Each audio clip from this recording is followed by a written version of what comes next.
बिस्मिल्लाहिर्रहमानिर्रहीम। अस्सलाम वालेकुम students, welcome back to my channel educational tips.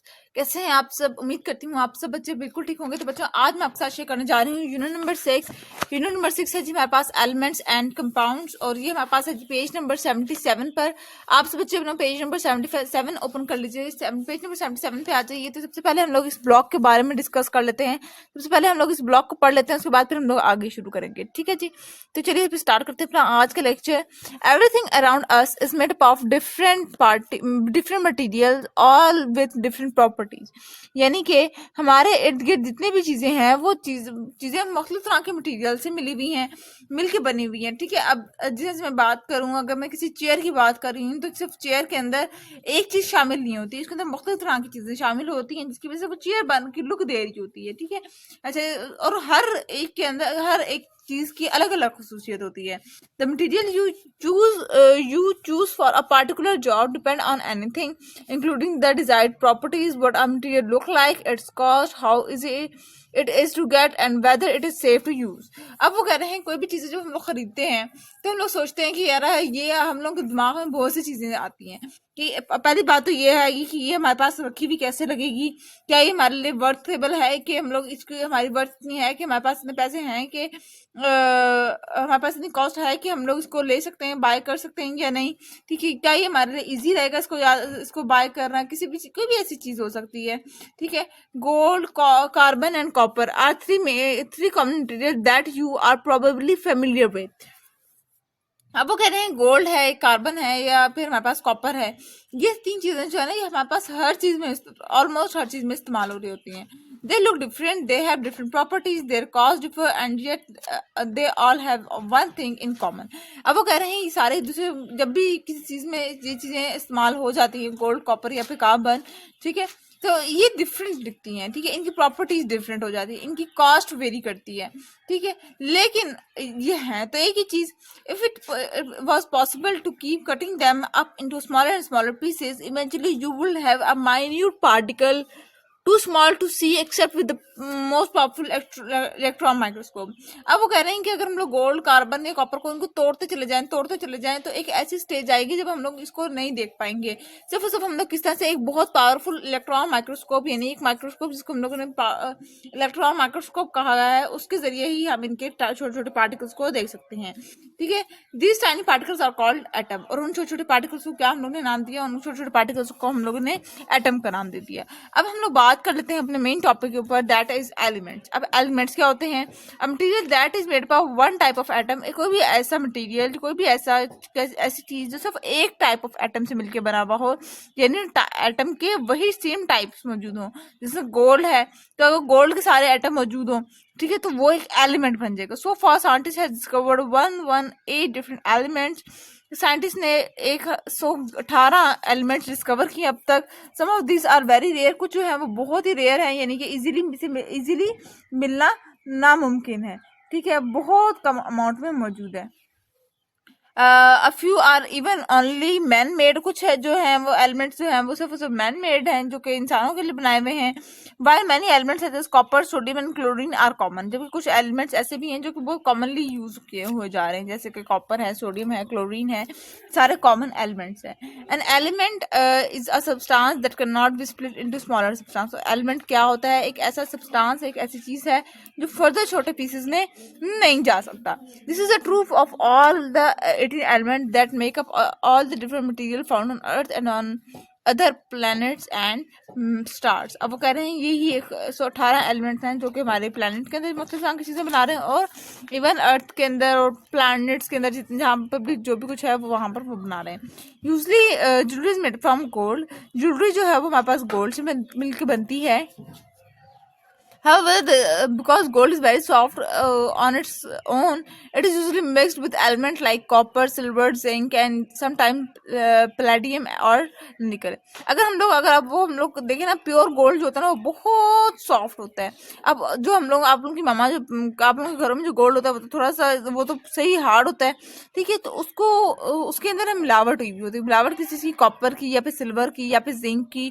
ठीक है, ताकि उसको एक ज्वेलरी की फॉर्म में यूज किया जा सके। Water pipes are often made up of metal copper.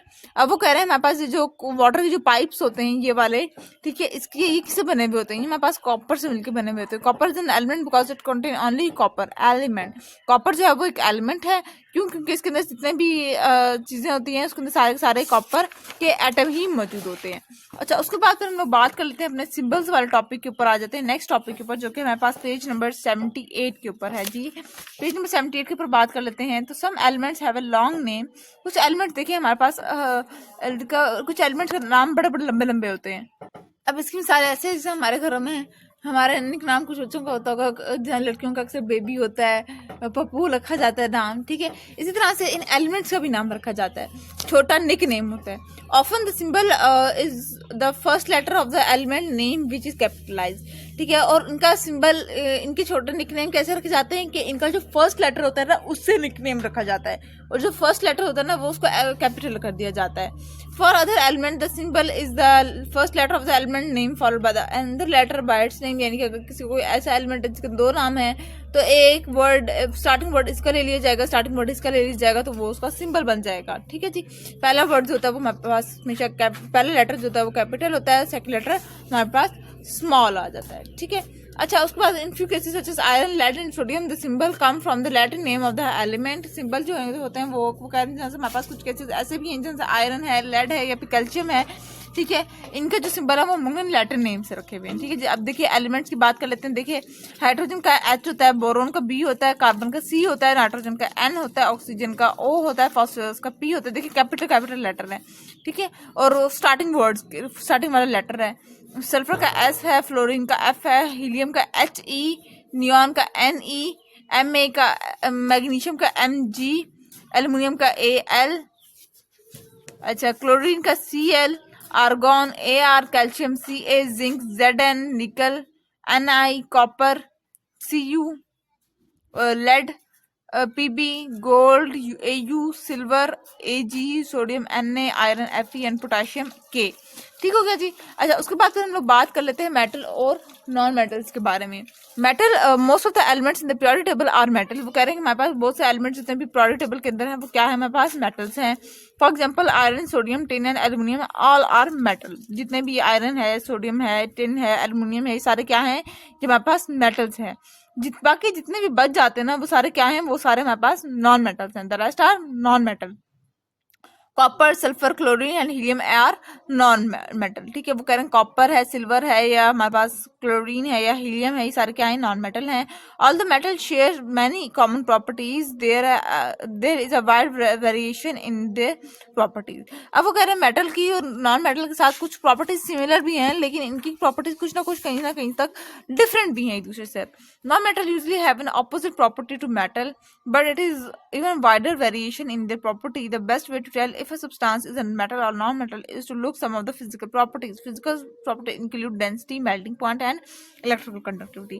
यानी कि अगर हम लोगों से कोई पूछ ले कि मेटल और नॉन मेटल में डिफरेंस क्या है, तो आप लोग इन पॉइंट्स को देख कर बता सकते हैं। एक तो आप मेटल और नॉन मेटल की डेंसिटी देखेंगे, मेल्टिंग पॉइंट देखेंगे और इलेक्ट्रिकल कंडक्टिविटी देखेंगे, ठीक है। अब देख लेते हैं हम लोग इधर मेटल और नॉन मेटल का डिफरेंस दिया हुआ है नेक्स्ट पेज के ऊपर, वो वहां पे देख लेते हैं हम लोग। अब देख लेते हैं, सबसे पहले हम लोग लेमिनिसिटी का देख लेते हैं। तो मेटल जो है वो शाइनिंग की सरफेस होते हैं, जबकि नॉन मेटल की डल सरफेस होती है। डक्टिलिटी के बारे में देख लेते हैं। मेटल जो होता है वो डक्टाइल होता है और नॉन मेटल जो होता है वो डक्टाइल नहीं होता। If they are solid they are usually weak and brittle. अगर वो सॉलिड होंगे तो वो बहुत वीक सॉलिड होगा, जबकि ज्यादातर नॉन मेटल गैसेस की फॉर्म में एग्जिस्ट करते हैं।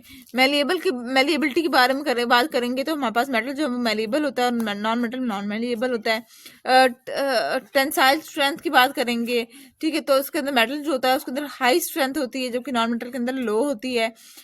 मेटल जो होता है वो good conductor of heat and electricity होता है, जबकि नॉन मेटल पुअर कंडक्टर होता है। मेल्टिंग बॉइलिंग पॉइंट मेटल का हाई होता है और नॉन मेटल का लो होता है। इसी तरह से डेंसिटी हाई और लो होती है। और उसके बाद स्नोरस सोनोरिटी की बात करेंगे, ठीक है, यानी कि साउंड कैसी होती है, मेटल की जो सही रिंगिंग साउंड होती है, जबकि नॉन मेटल की ज्यादा रिंगिंग साउंड नहीं होती। मेटल के अंदर हमारे पास एग्जांपल आ जाती है, हमारी गोल्ड की आ जाती है, और इसके अंदर हमारे पास अनकट डायमंड की आ जाती है, ठीक हो गया जी। तो ये था आज का लेक्चर, आपको समझ आ गया होगा। अगर आज का लेक्चर आप सबको समझ आ गया है तो मेरे चैनल को सब्सक्राइब कर दीजिएगा, वीडियोस को लाइक कर दीजिएगा और साथ साथ बेल आइकन को प्रेस करना मत भूलिएगा, इससे मेरी आने वाली हर लेटेस्ट अपडेट सबसे पहले आप तक पहुंचेगी। मिलती हूँ किसी और वीडियो में। दुआ में याद रखिएगा, अपना ख्याल रखिएगा। जाते जाते चैनल को सब्सक्राइब करना मत भूलिएगा। कमेंट बॉक्स में बताना मत भूलिएगा कि आज का लेक्चर आप सबको कैसा लगा। अल्लाह हाफिज।